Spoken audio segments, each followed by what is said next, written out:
Welcome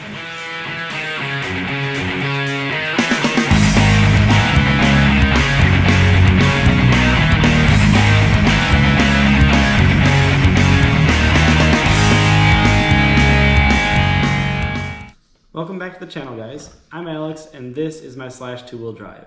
We're gonna go ahead and give you guys a little bit of a rundown of what all is done to it and where it's come from and everything like that.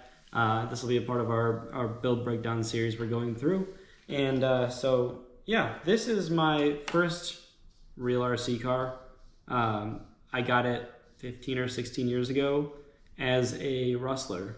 It was a brushed two-wheel drive Rustler. My brother got a Slash and I got the Rustler, and those were our first real RC cars. And the car's been through a million different phases and different looks, and it's been a Rustler, it's been a Bandit, it's been a Slash, it's had a stupid Porsche body that was kind of cool but kind of ugly. It's been through everything, and spoiler alert. And it's been they don't know you're over there. Hey, Patrick's over there. But yeah, so it's been through a lot of phases, and this is where it ended up. I'm pretty content with where it sits now. If anything, there'll be like tiny little changes here and there, but like overall, I really am satisfied with where it's at now. And it's nice having a car that I'm actually pretty much done with for now, minus minor little things. But yeah, so we're gonna go ahead and give you guys a little look at my two-wheel drive Slash.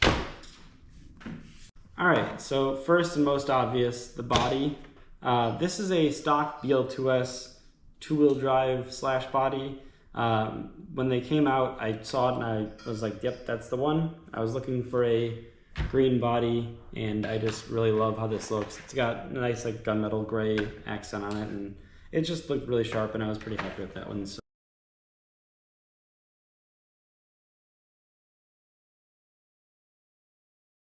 I've got that with the clipless mount set up, because ever since I put that on one of my trucks, I can't have anything without it. It's just way too convenient. Yeah, so next up, we have a black LCG chassis. It just looks great, and it really makes like all the green accents pop, makes them a little more noticeable. And it's just a nice clean look. Can't go wrong with that. So I've got a bunch of little things done. I've got the RPM arms front and rear. I've got the ST Racing pin kit to replace the stock hinge pins that tend to back out and bend and break. And I've had these on for a bit now, and I haven't had any issues with them. They've been real good so far. Patrick's got the same kit on his, and you've seen what his has been through, and they haven't broken yet.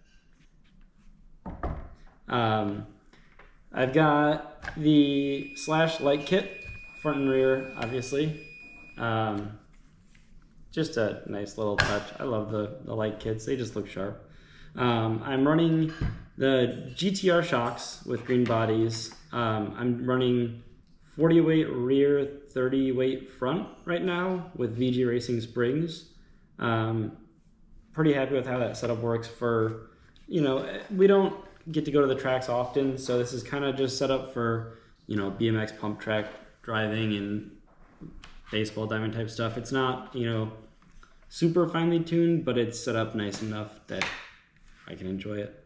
I have the gray extreme heavy duty axles. I'll put part numbers for those in the description. I'm running those on my back Slash and this and my four-wheel drive, and I've yet to break one. They've been really solid so far, and they're a, you know, much cheaper alternative to MIPs. I figure once these go, I'll switch to the MIPs, but these have been great, so we'll see.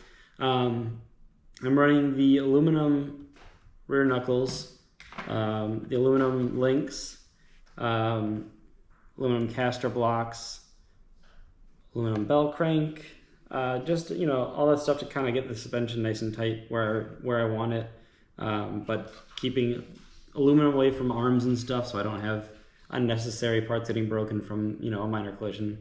I am running a 272R transmission.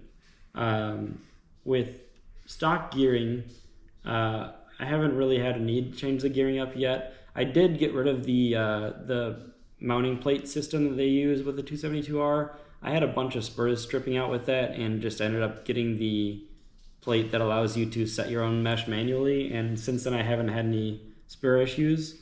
And the trans has been great. It's super easy to service.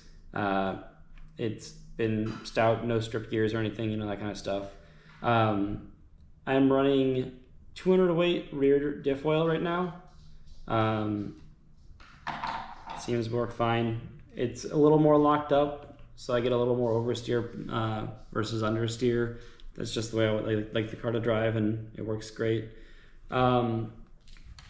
The electronics were, until the last track day, my original VXL3S motor and ESC from 16 years ago. I bought it and upgraded my truck as soon as that came out, and I had them in this thing until we were at the track, and it started cutting out a bunch, and had to bite the bullet and upgrade it. But you know, 16 years isn't bad for Traxxas electronics, so I can't complain there. I'm running a Savox servo, aluminum horn, RPM front and rear shock towers. They're a little bit stiffer than the stock ones, gives you a little less flex with the shocks. They've been working well so far, don't really have any issues. It's not really a part that I would expect to have issues, but you know. And yeah, so that's the gist of the stuff done to it. It's simple, but a clean setup, and I'm pretty happy with how it sits. So I've got a couple different wheel and tire setups for it. Like I've got the slicks for the track, and I've got some Proline trenchers for, you know, when we're out in the woods and the trails and stuff, or some stock / wheels and tires for, you know, going on, I don't know, baseball diamonds and such. I'm running a Traxxas TQI receiver, and you know, this is a pretty simple build. That's about it. But this is the truck that got me into the hobby years ago, and it's, you know, mostly replaced, or everything on it's mostly been replaced, but it's still got the heart and soul of the original truck or whatever. I don't know. But this is my baby. This is the one that's been with me forever, and I'll put up some pictures of what I can find from when it was a Rustler and Bandit and all that kind of stuff for nostalgia